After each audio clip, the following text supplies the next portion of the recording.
اهلا بيكم في طريقة الامبراطور. ما تنسوش تعملوا لايك وسبسكرايب وتفعلوا الجرس عشان يوصلكم كل جديد. الفيديو ده هيكون التوقعات العامة لبرج الثور، طاقة مفتوحة. قبل ما نبدأ الفيديو ادخلوا على التعليقات واكتبوا يا رب بنية الفرج. خدوا من الفيديو اللي ينطبق على حياتكم وسيبوا الباقي. برج الثور مبدئيا كده انا شايف ان زي ما يكون في انفراجة مادية كبيرة جدا داخل حياتكم، سواء اللي في منكم بيسعى الوظيفة هتحصلوا على الوظيفة دي اللي انتوا بتتمنوها بمرتب كويس جدا. اللي في منكم ممكن تكونوا بتشتغلوا، ممكن يكون عندكم ترقية او علاوة في الفترة اللي جاية. ممكن يكون اللي في منكم شغال على مشروع او على فكرة مشروع وانتوا حاسين انها مش هتحقق الدخل اللي انتوا بتحلموا بيه، وفجأة هتلاقوا ابواب الخير كلها ربنا فتحها عليكم وهتعود عليكم بخير كبير جدا. اللي في منكم عنده فكرة وعايزين تشتغلوا على الفكرة دي وحاسين فعلا ان هي ممكن تحقق لكم دخل كبير جدا، فانطلقوا. لان انا شايف ان على قد سعيكم وتعبكم وعلى قد ما انتوا عارفين ان انتوا هتقدروا تحققوا النجاح فيها، ربنا هيرزقكم على قد التعب اللي انتوا يعني بذلتوه او هتبذلوه. اللي فيه منكم ممكن يكون مقدم على سلفة أو مقدم على قرض أو على حاجة انتوا ممكن تكونوا هتستقبلوها. ممكن يكون عندكم هدية جايلكم أو عندكم خبر حلو جدا هيجيلكم وهيساعدكم جدا. بس أنا شايف إن في حاجات كتيرة حلوة وفي تغييرات كتيرة هتسعد قلوبكم وهتغير الوضع اللي ممكن انتوا تكونوا تعبانين بسببه. بس أنا شايف إن الكروت بتأكد إن في حاجات كتيرة هتبقى أحسن مما انتوا عليها دلوقتي. أنا شايف إن في حاجات كتيرة شاغلة بالكم، في كتير منكم ممكن يكون بيبكي أو في حاجات انتوا حاسين إن هي مخفية عنكم او انتوا متعرفوهاش. انا شايف ان انتوا يمكن ما بتعرفوش تناموا بالليل.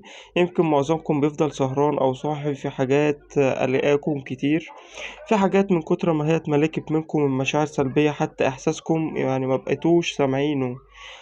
بس انا شايف ان زي ما يكون في اسئلة كتير او حاجات كتير انتوا بتدوروا على اجوبة ليها، وغالبا الاجابات دي فيما يخص حياتكم العاطفية.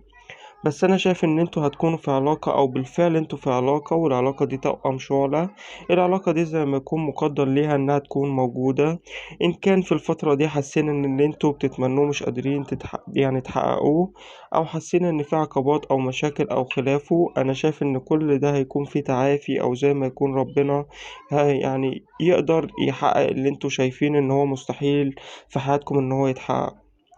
اللي فيه منكم ممكن يكون تعبان نفسيا أو بتعانوا من ألم، أنا شايف بإذن الله هيكون في تعافي في حياتكم الصحية.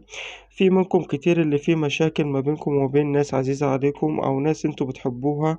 المشاكل دي هتلاقوها فجأة اتحلت أو فجأة اختفت، والعلاقة هتلاقوها رجعت أقوى من الأول كمان. في كتير منكم ممكن تكونوا في حاجات انتوا بتدعوا او بتتمنوا من ربنا ان هو يرزقكم بيها او يحققها لكم، وانا شايف ان زي ما يكون ربنا مختار الوقت المناسب للامر ده يعني. فطول ما انتوا عندكم ثقة في ربنا وطول ما انتوا بتدعوا ان الامر ده يتحقق، سيبوا ربنا يتصرف وهيحقق لكم كل اللي انتوا بتتمنوه. بس انا شايف ان في دعاء ليكم مستجاب باذن الله. انا شايف ان في ان باب الحب مفتوح ليكم، على الرغم ان زي ما يكون ان انتوا طول الوقت في مراقبة او استكشاف، فبتدوروا على حاجة معينة او بتدوروا على اجوبة لاسئلة محيراكم. انا شايف ان في شخص انتوا يعني قدرتوا توصلوا لقلبه، وشايف كمان ان الشخص ده بيحبكم جدا جدا. ان كان في ما بينكم وبين حد مشاكل وانتوا حاسين ان الامر ده تعبكم، انا شايف ان الامور هترجع احسن من الاول والعلاقة هترجع من تاني. بس انا شايف ان الحب ده بالفعل موجود. انا شايف ان في حاجات انتوا ممكن تكونوا بتتمنوها وبدافع الشغف اللي في قلوبكم بتدوروا يعني ان هي تتحقق. بس عايزينها تتحقق بأسرع وقت ممكن وبالوقت اللي انتوا محددينه وبالطريقة اللي انتوا عايزينها. مع ان في بعض الامور انتوا يعني ما تعرفوهاش. في بعض الامور انتوا ما تعرفوهاش ومحتاجين ان انتوا تنتظروا الوقت اللي محدده ربنا للامر ده. انا شايف اللي في منكم ممكن يكون في علاقة عاطفية ومنفصلين حاليا، سواء كانت علاقة حب او كراش او حتى متجوزين، وزي ما يكون كان في بروب في العلاقة او مشاكل او عدم اهتمام او شك. انا شايف ان العلاقة دي هترجع من تاني وهيكون ليها بداية جديدة، ما تقلقوش. لان انا شايف ان هنا في حب متبادل، يعني مش حب من طرف واحد بس، لأ، أنا شايف إن أنتم الاتنين بتحبوا بعض، أنتم الاتنين مهتمين بأمر بعض، بس ممكن يكون عدم الاهتمام ده أو البرود ده بسبب إن الشخص ده ممكن يكون بيمُر بظروف صعبة في الفترة دي، أو عنده مشاكل أو ضغوطات في الشغل مثلًا، أو في حياته كتيرة في الفترة دي، هي اللي ممكن تكون مأثّرة على العلاقة دي. لكن أنا شايف إن الشخص ده بيحبكم جدًا وما يقدرش إن هو يبعد عنكم، لإن أنا شايف هنا إن أنتم توأم شُعلة. أنتم الاتنين بتكمّلوا بعض، أنتم الاتنين متقدروش تعيشوا من غير بعض أو بُعاد عن بعض. أنا شايف البعض منكم من كتر التعب اللي ممكن تكونوا مريتوا بيه في العلاقة دي من عدم اهتمام أو برود في العلاقة، زي ما يكون عايزين تمشوا من العلاقة دي وعايزين تاخدوا القرار بالرحيل، بس مشتتين مش عارفين تمشوا أو تستنوا.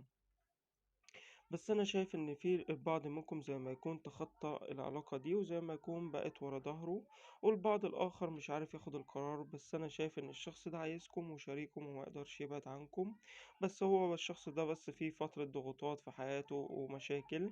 أنا شايف كمان إن الشخص ده هيرجع من تاني وزي ما يكون عايز بداية جديدة معاكم. اكتبولي في التعليقات لو الشخص ده رجع لكم من تاني، هل هترجعوا للشخص ده تاني ولا لأ؟ لو عجبتكم القراءة متنسوش إن انتوا تعملوا لايك للفيديو واشتراك في القناة.